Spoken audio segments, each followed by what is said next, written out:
The big value of the information evenings is the warmth of the leads. These people come in and they think they've already met you, and it really does break down that first barrier.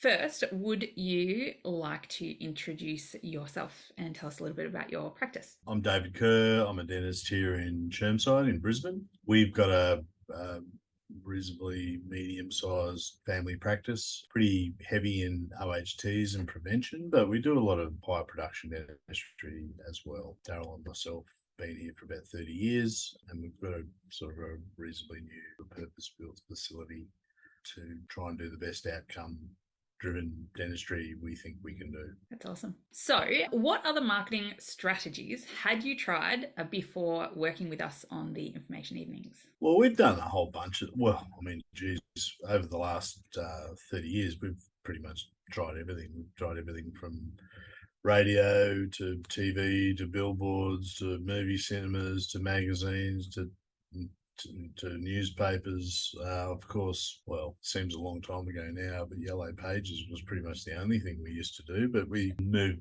reasonably swiftly online. Well, I can't even remember how long ago that was now. And then I suppose as a consequence, then Google AdWords started. Then we started doing some lead generation stuff on social media as well. But I found most of that and a lot of direct mail actually. It was really hit and miss. And I found that all those marketing strategies were hit and miss. Some of them worked brilliantly one time and you do exactly the same thing another time and it just didn't seem to hit the mark anywhere like it did the previous time. And it was just reasonably frustrating, I think, at times to not see things perform consistently. And that's one thing I have loved about working with you guys is just the breadth of what you have tested and your willingness to test things and to see how they go. What was the biggest challenge for you with the other marketing that you had tried in the past? Was it the consistency? Were there any other elements to it that were challenging for you?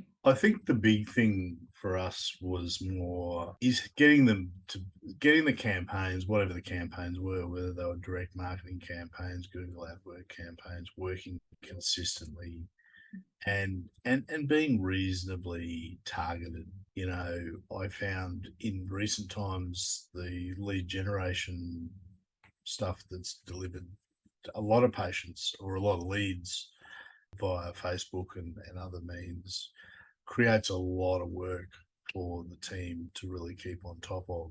And it just seems the volume of leads was not proportionate to the quality. And I was always constantly amazed how people would give us their contact details and have absolutely no interest in what we were talking about or what we had to offer. And I found that pretty frustrating at times. Definitely.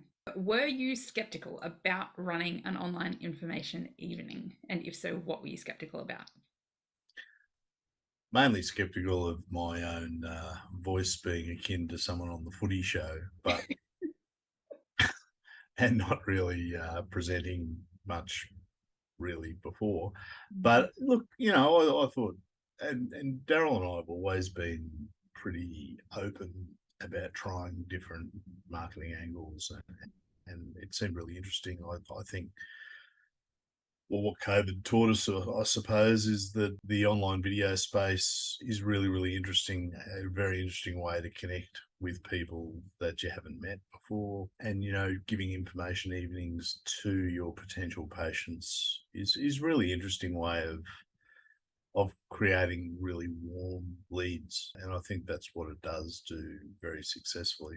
That's awesome. In what way did our online information evenings help you? Well, I think for the most part, I think it just creates a really targeted group of people that are completely interested in what you've got to say and are mostly committed to going to that next step. They feel like they've already met you. They feel like they maybe sort of know you because you've spoken to them as a group, but to them, it's you've spoken to them individually.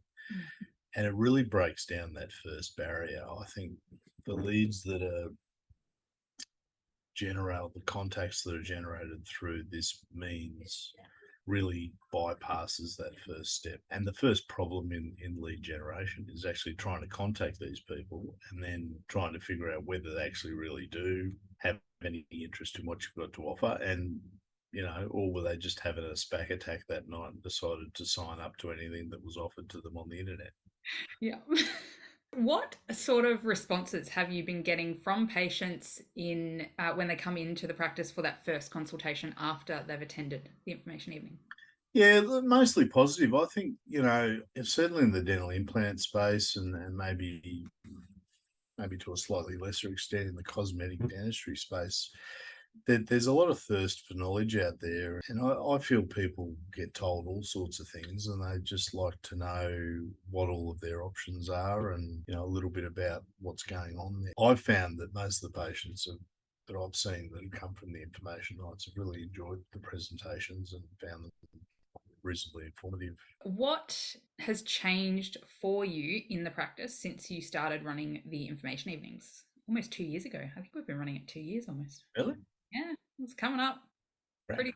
pretty soon, I reckon. Look, it's not a walk in the park. It's a lot of work. You get a lot busier, but look, you get a lot busier with some of the dentistry that really I enjoy doing, and you meet a lot of people with the problems that you sort of like to help solve. It comes with its challenges. It's people are often putting a lot of trust in you helping them fix their problems. They often get very emotional, and there's a lot of hurdles to jump over, and there's a lot of reasons why these people have often dodged the dentist for a long time. But in saying that, for the most part, very, very rewarding. I find that the big value of the information evenings is the warmth of the leads. These people come in and they think they've already met you, and it really does break down that first barrier. I wouldn't say that the case acceptance is 100%, but I think it does really help to improve people's opinion of you when they've already sort of met you. With what you know now about the information evenings and the kind of results that you've been seeing in the practice, where would you see yourself 6 months from now?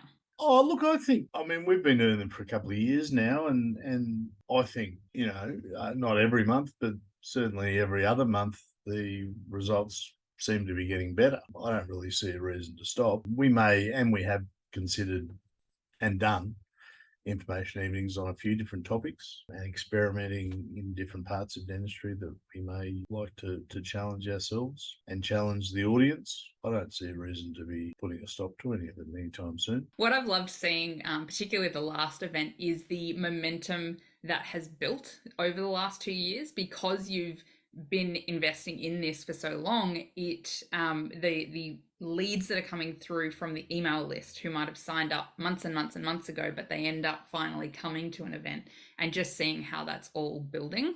I'm really excited for 2023 to see kind of how that continues. And yeah, I think I'm getting consults from people that haven't been to the information evenings but have seen them head on bloody Instagram or something. yes, yeah. And I think that's one of the beauties of the information evening in general is it presents you as an expert. So people are seeing you saying, I'm going to be educating people on this topic. And for example, we know with the veneers, the only campaign that was active was the veneers information evening. And then a veneers case came through from that. And I think that's, yeah, really, really interesting the way that there's the measurable results. Like we know we get X number of registrations, X number of people actually end up booking in, but then there's all of those other cases that kind of come through on the periphery of the people who they're just ready. They don't even care about waiting for the information evening. They just want someone who's an expert in the area to help them with their treatment. What would you say to another dental practice owner who is considering working with us to run an online information evening? I think to definitely consider it. I mean, it may or may not take you out of your comfort zone a little bit, but I think if you really want to improve the higher production dentistry part of your practice, whether it's dental implants, whether it's cosmetic dentistry, there seems to be huge audiences for this, and it's a very, very effective way to generate, well, I suppose two things: to position yourself as a perceived expert, just by just whether whether you think you're an expert or not, and it's not even about being an expert. It's about putting information forward to people. I think inadvertently gets you perceived as an expert.